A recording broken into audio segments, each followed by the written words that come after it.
ముందు నుంచి కూడా ఈ ప్రభుత్వం, కూటమి ప్రభుత్వం వచ్చిన డే 1 నుంచి కూడా ఆహ్, ఈ వైఎస్ జగన్‌కి సంబంధించిన సోషల్ మీడియా విభాగంలో ఎవరైతే అశ్లీల పోస్టులు పెడుతున్నారో, లేదా వైలెన్స్ సంబంధించిన పోస్టులు పెడుతున్నారో వాళ్ళందరిని అరెస్టులు చేయడం, కేసులు పెట్టడం, కోర్టులు పెట్టడం ఇవన్నీ జరుగుతుంది. దాని మీద వైసీపీ కూడా పోరాడుతూ ఉంది. ఈ నేపథ్యంలో ఇప్పుడు ఒక వార్త వైరల్ అవుతుంది. అదేంటంటే వైఎస్ జగన్‌కి సిపిఆర్ఓ అంటే చీఫ్ పబ్లిక్ రిలేషన్స్ ఆఫీసర్‌గా గతంలో పనిచేశాడు. పూడి శ్రీహరి అతన్ని తాడేపల్లిలో ఈరోజు మార్నింగ్ చిత్తూరు 2 టౌన్ పోలీసులు వచ్చి అతని ఇంట్లోకి వెళ్ళి అతనికి కారణం చెప్పకుండా అతని ఫోను, ల్యాప్‌టాప్ తీసుకొని అతన్ని తీసుకెళ్ళిపోయారు అనేది వైసీపీ ఆరోపిస్తుంది. సో దీని మీద కూటమి ప్రభుత్వం ఇంకా స్పందించలేదు. వైసీపీ ఆరోపణలు అయితే అంబటి రాంబాబు దీన్ని ఖండించాడు.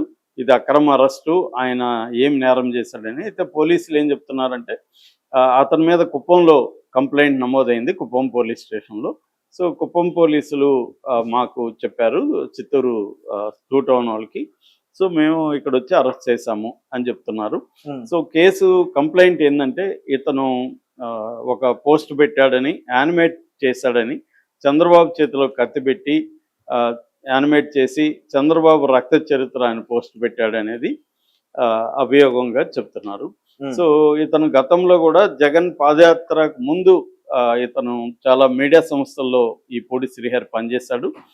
మీడియా పర్సన్గా పాపులరు. దాని తర్వాత జగన్ పాదయాత్ర చేస్తున్నప్పుడు అతను వెంటే ఉండి అతనికి సిపిఆర్ఓగా ఉన్నాడు, చీఫ్ పబ్లిక్ రిలేషన్స్ ఆఫీసర్గా ఉన్నాడు.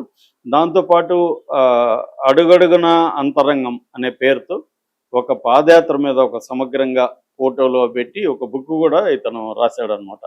అది కూడా ఈ వైసీపీ సర్కిల్స్లో అడుగడుగున అంతరంగం అనేది బాగా పాపులర్ అయిన పుస్తకం కూడా. సో ఇప్పుడు అతను ప్రజెంట్ రోల్ వచ్చి వైసీపీ అంటే ప్రధాన కార్యదర్శిగా ఉన్నాడు. మీడియా విభాగానికి ప్రధాన కార్యదర్శిగా, స్టేట్ కార్యదర్శిగా పనిచేస్తున్నాడు. సో అంటే ఈ స్థాయి వ్యక్తిని అరెస్ట్ చేయడం ఈ మధ్యకాలంలో ఇదే ఫస్ట్ టైం అని చెప్పుకోవచ్చు.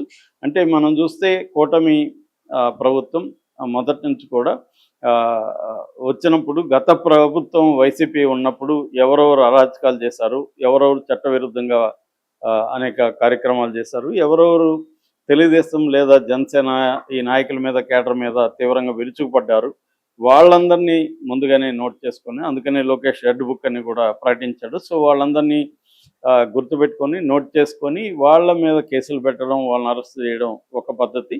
రెండోది వైసీపీ నాయకులు ఎవరెవరు కరప్ట్ కేసుల్లో ఉన్నారు వాళ్ళందరినీ కూడా అరెస్ట్ చేయడం, వాళ్ళ మీద కేసులు పెట్టడం జరుగుతుంది. లేటెస్ట్గా రోజా, బైరెడ్డి, సిద్ధారెడ్డి, ఆయన అనుచరుడు కిషోర్, వీళ్ళ మీద విజిలెన్స్ అండ్ ఎన్ఫోర్స్మెంట్ శాఖ ఒక నివేదిక కూడా సబ్మిట్ చేసింది. ఆడుదమ ఆంధ్రాలో వాళ్ళు 27 కోట్ల మిస్యూజ్ చేశారు అనేది పెట్టారు. వాళ్ళ మీద క్రిమినల్ కేసు పెట్టి చర్యలు తీసుకోవాలని చెప్తున్నారు. ఈ నేపథ్యంలో రోజా, బైరెడ్డి, సిద్ధారెడ్డి కూడా అరెస్ట్ అయ్యే అవకాశాలు కనిపిస్తున్నాయి.